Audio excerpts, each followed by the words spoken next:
Hello, everybody. Mestre Sukuri coming to you from Tokyo, Japan. I don't know what to say except that I am feeling fantastic. Today, I'm going to be talking about a little bit about Mestre Bimba and Mestre Pastinha. I want to talk to you guys about this because there's a lot of people who wanted me to do this topic, and I think it's important because it talks a lot about the history of capoeira and how it's important for us to know a little bit about these two great visionaries and pioneers and icons of capoeira. Before that, I want to talk to you guys and just say I'm feeling incredibly energetic. 2024 will be the most creative, artistic, and expressive year of my life. I have so much material that I put together and saved and created over the last 5 to 10 years. And especially during the COVID time, I could really get a lot of things I wanted done, and I had a lot of time to create. And I feel, as I look in the mirror this morning, I thought 2024, I will be doing more than I've done up into 2024. So whatever I did over the last 20 years, chuck it out the window because Mestre Sukuri here on Mestre Vibes is coming hardcore, and I have a lot of things that I want to get done. So let's jump right into it today and let's talk about it, right? Mestre Bimba, Mestre Pastinha, two icons of capoeira. And let's start with Mestre Bimba, and let's talk a little bit about his early life and how he became a pioneering force in the evolution of capoeira. Manuel dos Reis Machado, known to us popularly as Mestre Bimba, we don't know the exact date, but we think it's 1900s, born on November 23rd, 1900 in Salvador, Bahia, Brazil. Like most people of Afro-Brazilian descent, he was raised very, very in poverty. And Mestre Bimba, when he was young, found a lot of solace and purpose in capoeira. He connected with it as a lot of maybe young, ragamuffs or young street kids might, be connected to capoeira. Sorry, let me just turn this off real quick as people are Facebooking me. And the Mestre Bimba, was probably drawn to capoeira because of those things, just like how young people are drawn to hip hop and whatnot. So we see a lot of that. And it was probably the one thing that was easily accessible to him, and that's one of the reasons he was attracted to it. From all accounts, Mestre Bimba was a rough and tumble kind of young man. So we can see that as part of his identity growing up and how he was attracted to capoeira. I think it was this early connection to capoeira that sparked the flame that would lead him to become a revolutionary figure in the world of capoeira. Let's look at the birth of regional capoeira.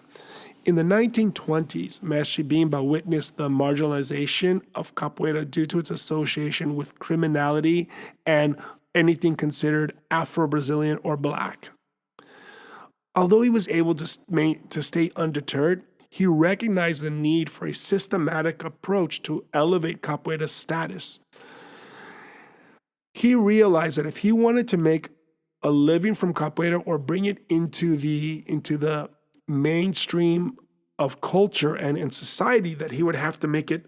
Some people say he whitened it out, he made it more academic, but I think it's like with anything, he was creating a product that he knew that would be accepted and be able to sell formally. So he needed to have some kind of structure, some kind of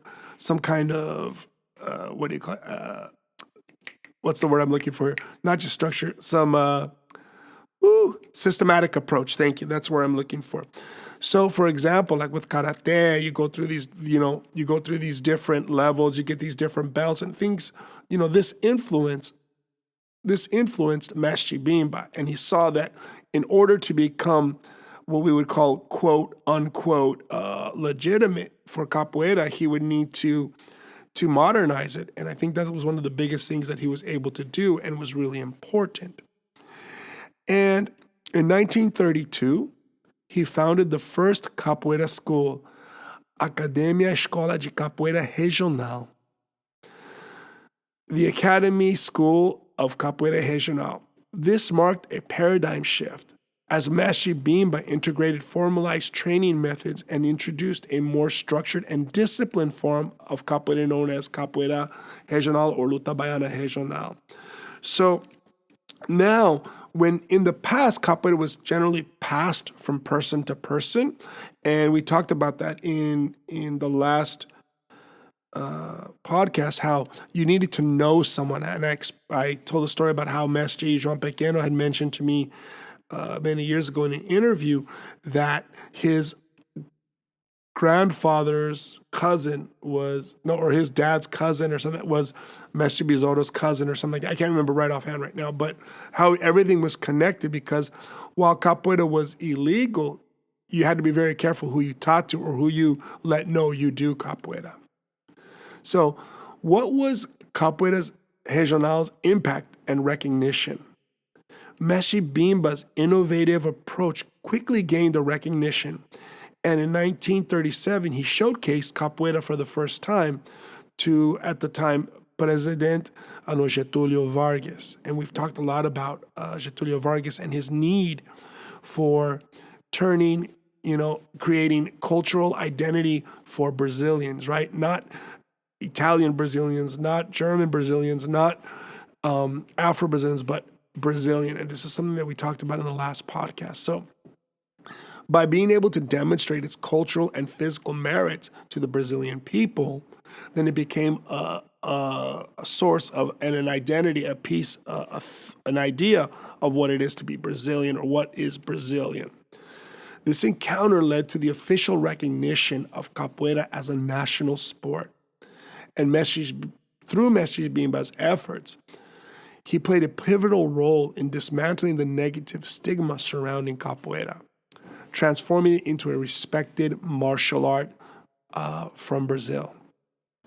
Now, the fight for the recognition and cultural preservation of capoeira will continue into the future, and we'll see what happens later when I talk about Mestre Pastinha. But beyond the physical aspects, Mestre Bimba was deeply committed to preserving capoeira's cultural and historical roots. A lot of times we say that Mestre Bimba took out everything that was Afro-Brazilian, but if you look at his presentations, they're highly cultural and deeply positive about the Afro-Brazilian aspects of capoeira, the music, the rhythms. He might not say the words, but Mestre Bimba was a batuqueiro. He was a babalorixá. He knew how to play the drums for the terreiro. He was involved in Afro-Brazilian regions. He just separated it in order to legitimize capoeira regional. He emphasized the importance of educating students about capoeira's African heritage, integrating rituals, songs, and instruments into his teaching. He didn't get rid, he formalized and organized. Mestre Bimba's holistic approach aimed not only to create skilled capoeiristas, but also to foster a deep appreciation for the art's cultural significance. Of course, there were challenges, and in the end, he had a lot of resilience to do what he did. Throughout his career, Mestre Bimba faced numerous challenges, including opposition from traditionalists who resisted the changes he introduced. Despite this, he remained steadfast in his own commitment to capoeira's evolution. His resilience was evident in his determination to break down social barriers and promote capoeira as a tool for empowerment, and most importantly, to make the capoeirista, which is very interesting, to make the capoeirista become a good citizen, to be somebody to be respected and admired socially. His legacy has had an international impact. What would capoeira be today if it wasn't for Mestre Bimba? Mestre Bimba's legacy extends far beyond Brazil. His teachings reached international shores, influencing capoeira communities worldwide. His disciple, known as the disciples of Mestre Bimba, continued his work, ensuring the preservation and dissemination of Capoeira Regional. Today, capoeira schools across the globe bear witness to the enduring impact of Mestre Bimba's revolutionary vision. Without Mestre Bimba, you would not have the popular capoeira that we do today. From my travels and from what I've seen in Europe and the United States and around the world, 95% of the capoeira we see today is connected more to capoeira regional. Capoeira Angola, although it's still there, it's not as big or as popular as Capoeira Regional. Let's say for every 10 Capoeira Regional schools, you'll have one Angola school. So it's not a bad thing. It's just people have different approaches. And in this art, Regional is obviously more practiced. So it's all connected to Mestre Bimba. Very few people actually practice Mestre Bimba style. It's a very traditional style of Luta Regional Baiana. From what I know, there are very few schools, a handful of schools that actually follow Mestre Bimba style. Most of it are the students who evolved and developed and created Mestre Bimba style into what we now call contemporary capoeira or capoeira regional. Finally, in his late years, we can give a lot of recognition to Mestre Bimba. And it was a challenge, right, for Mestre Bimba. Mestre Bimba's later years were marked by both personal challenges and triumphs. In 1973, a year after I was born, just so you know how the legacy of Mestre Bimba, I'm 52, and Mestre Bimba was born in this is going on in 1973, and I was born in 1971, so when I was 2. He received the title of Doctor Honoris Causa from the Federal University of Bahia, recognizing his invaluable lifelong contributions to capoeira. Unfortunately, Mestre Bimba passed away on February 5th, 1974. But his legacy lives on through the countless capoeiristas who continue to practice and propagate his teachings. Mestre Bimba será louvado. E viva Mestre Bimba. Now, if we look at Mestre Bimba's cultural contributions, Mestre Bimba's influence extends beyond the capoeira into a broader cultural realm. His impact on Afro-Brazilian culture and identity remains a testament to his lifelong commitment to breaking down barriers, fostering cultural pride, transforming capoeira into a global phenomenon. Finally, Mestre Bimba's life is a narrative of resilience, innovation, and cultural preservation. His pioneering spirit shaped the landscape of capoeira, elevating it from the shadows of marginalization to revered martial art with global presence. Mestre Bimba's legacy stands as an enduring testament to the transformative power of capoeira, showcasing its ability to transcend boundaries and empower individuals worldwide. Mestre Bimba, sadly, unfortunately, died poor. He was taken to Goiás by one of his students who later it didn't work out, and he never returned to his beloved Bahia.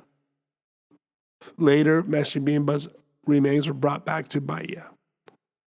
Mestre Bimba died poor, and a lot of times I've talked to students who were students of Mestre Bimba, and they were like, they wish they could have done more. But I assumed, I don't want to give opinion about how things were back then because it was a different time. I wasn't there, and a lot of different personalities conflicting or working together at the same time. It's one thing important to remember, Mestre Bimba died poor. And one thing we have to remember is to take care of the old masters and give respect to the fountains where we get knowledge from and where we give a lot of respect and admiration. Mestre Bimba affects every single capoeirista in the world. So we need to remember his importance in the legacy of capoeira. Now, at the same time as Mestre Bimba was promoting Capoeira Luta Regional Baiana and creating a new path for capoeira to become a global phenomenon, Mestre Pastinha took on the main role or was given the role or appointed the role of the guardian of the Capoeira Angola legacy. Vicente Ferreira da Pastinha, known as Mestre Pastinha, was born on April 5th, 1889 in Salvador, Bahia, Brazil. He was raised in a vibrant Afro-Brazilian cultural background. Pastinha developed an early fascination with capoeira, an art deeply intertwined with the cultural fabric of Bahia. His humble beginnings set the stage for a life dedicated to the preservation and promotion of Capoeira Angola and was immortalized in a video. I think you can find it on YouTube now with English subtitles.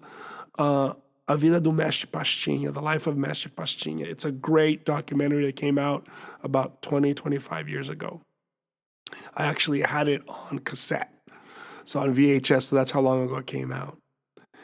Mestre Pastinha's journey with capoeira began during an era where the art faced severe societal prejudice.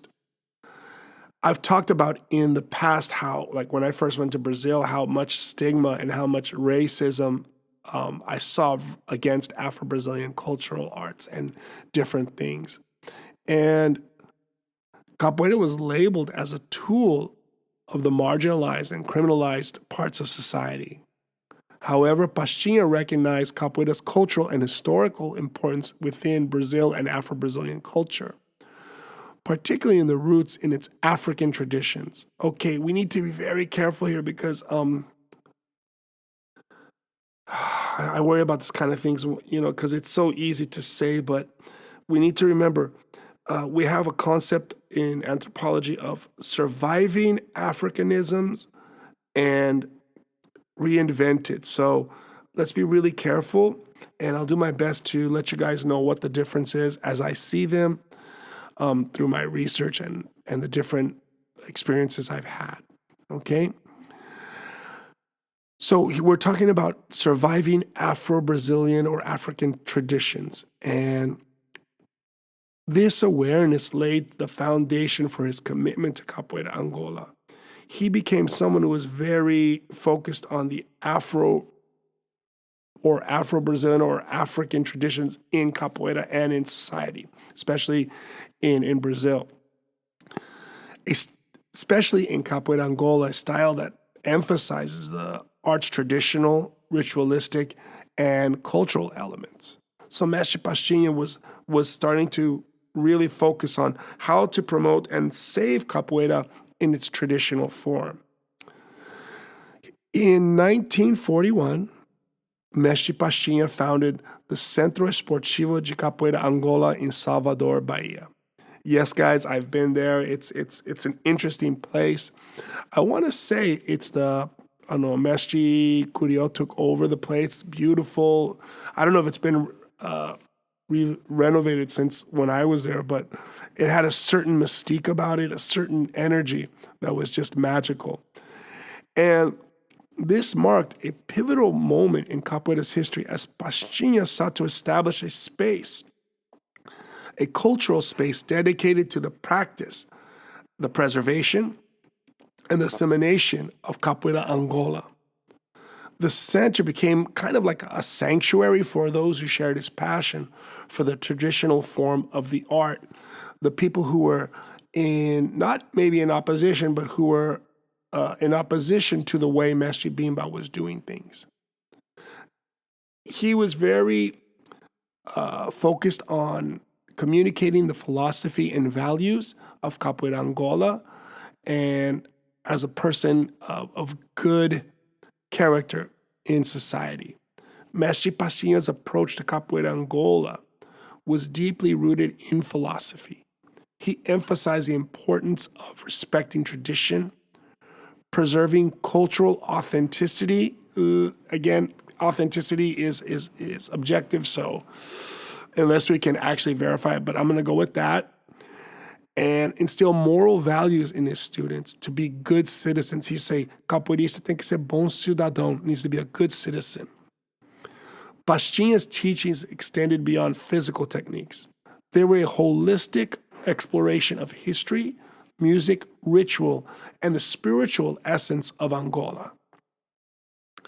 And along the way, of course, he had a lot of struggles, and in many times he had to persevere Mestre Pastinha faced numerous challenges during a time when Capoeira Angola struggled for recognition. As Capoeira Regional was growing, it became very challenging for Mestre Pastinha to maintain people involved in the art. A lot of the pressure from society and the prejudices from society and the legal restrictions threatened the very existence of the art form until it became legal to practice again. Pastinha's unwavering dedication to preserving Capoeira Angola, despite these challenges, showcased his resilience and commitment to the cultural heritage he held so dear to himself. If we're going to talk about the cultural significance of Capoeira Angola, you can't talk about it without talking about that under Mestre Pastinha's guidance, Capoeira Angola became a symbol of resistance against cultural erasure. He was worried that Mestre Bimba's style would erase the Afro-Brazilian and cultural traditions of the African traditions that were involved in Capoeira Angola.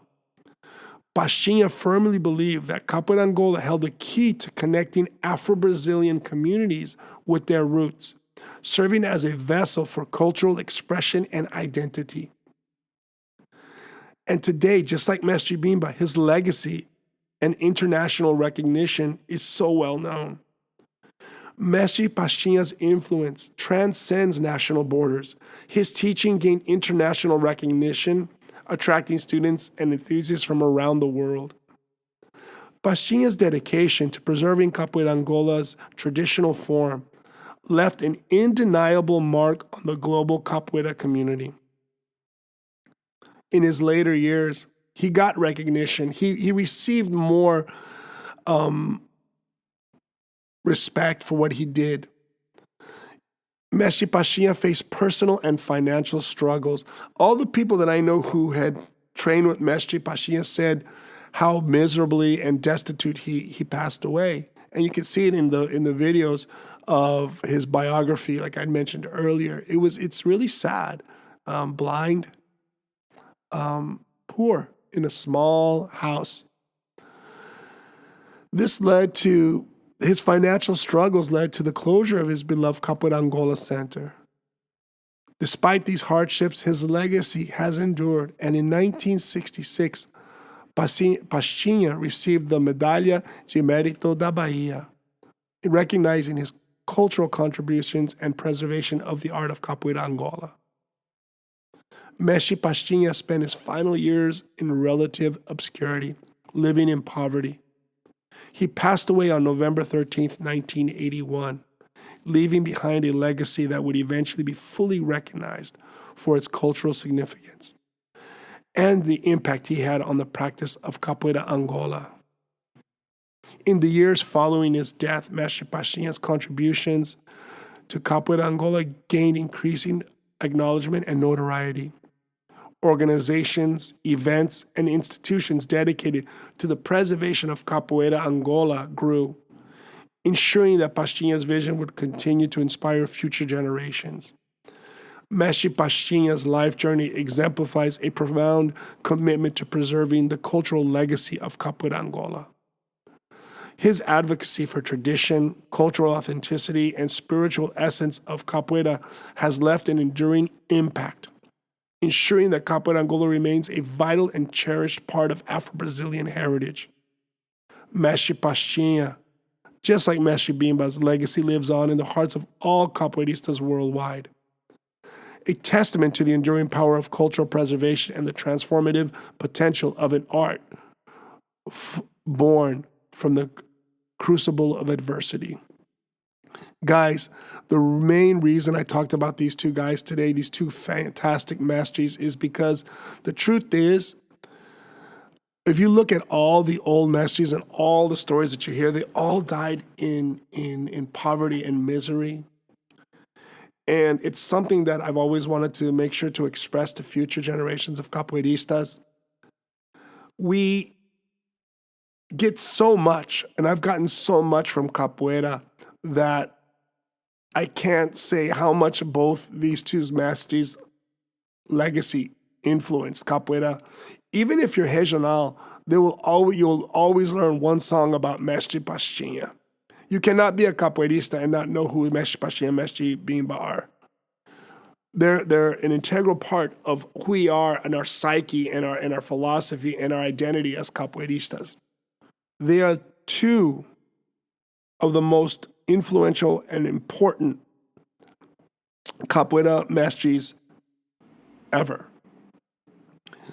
Today, we talked about Mestre Pastinha and Mestre Bimba and their legacy and what their lives consisted of. This is just a short summary. And I hope that if you have any questions, you'll read more about their great, accomplishments and their life stories. But most importantly, remember that to respect the masters and to respect the masters in the community is such an important thing. I kind of feel really blessed because since, I have things like my amazing students, but also organize my life in a better way. And I really understand where, the economic, social, and cultural background that Mestre Bimba and Mestre Pastinha grew up in and the challenges that placed on them. It's important for us as capoeiristas to always remember who the people who came before us were and who the masters and mastras and the people who not only contributed to our growth in capoeira, but who contributed to the growth of capoeira in general. It's not about my mestre or your mestre. It's about the mestres of capoeira. And it's something I just really feel is important to say. Guys, thank you for joining me today. Mestre Sucuri, Mestre Vibes. I'm coming to you, so hardcore in 2024. Oh, I like that. Coming to you hardcore in 2024. Lots of love, lots of peace, and lots of capoeira. Mestre Sucuri, Mestre Vibes, Tokyo, Japan.